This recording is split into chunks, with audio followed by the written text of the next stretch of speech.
If you've never been athletic and you felt like it came so much easier for others than it did for you, keep listening because I'm going to share with you how this actually might be a psychological advantage on your fitness journey. Kellen Earn here, 12 plus year fitness coach, sharing with you the mindset and skill set of lasting transformation. So recently I was reading the book Mud, Sweat, and Tears by Bear Grylls. And I don't know about you, but growing up, I loved Man vs. Wild. And I know there's some controversy as to how much support he was given in some of these environments, but really impressive show nonetheless. And if you're familiar with Bear, you would assume that, wow, this guy is an athletic individual. He must have always been athletic. And if you read his autobiography, you would see that this wasn't the case. And I'll give you a story from his book. So he talked about how when he was a kid, he would often daydream about the toughest, most elite soldiers on the planet, the SAS, or the British Special Forces.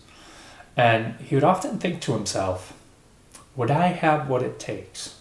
Or would I fail like so many others? And what would it be like to be one of the few? And he really thought about this often. Now, fast forward years later, and he's about to sign up for the Royal Marines and basically follow in his father's footsteps when a voice inside stops him and says, should I at least not try for the SAS before committing to the Royal Marines? Just to see.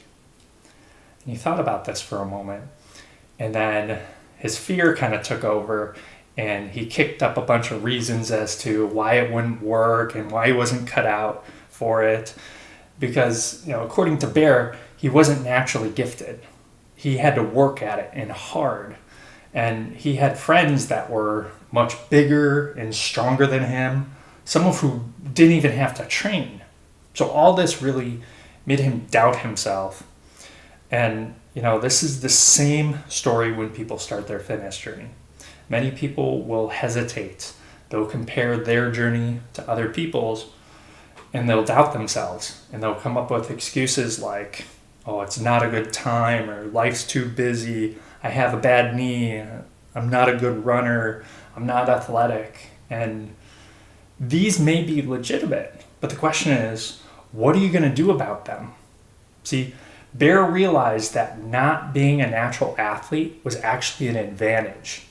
And I quote, because I wasn't naturally gifted athletically, I had developed this ability to fight and push myself hard, physically and mentally. Bear knew that the SAS was going to be tough, but with fight and spirit, he knew he could do it. So if it's been tougher to get fit for you than other people, good. If you've had to work harder than others, good. If you've had to fight through more obstacles, internally or externally, good. Because you're getting far more out of your journey. You are getting more inner strength, more resilience, more fight. Because, here's the downfall for those who are gifted athletically.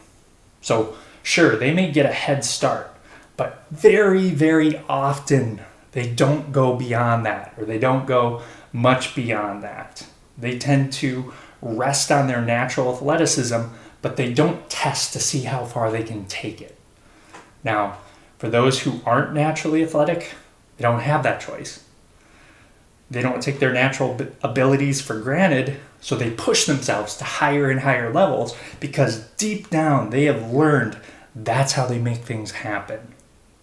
So remember, sometimes the tougher, more rugged journey, however unpleasant, however frustrating it is at times, it is preparing you to emerge at a whole new level and to exceed expectations that go well beyond fitness. If you enjoyed this video, press the like button and subscribe for more tips and strategies for the mindset and skill set of lasting transformation.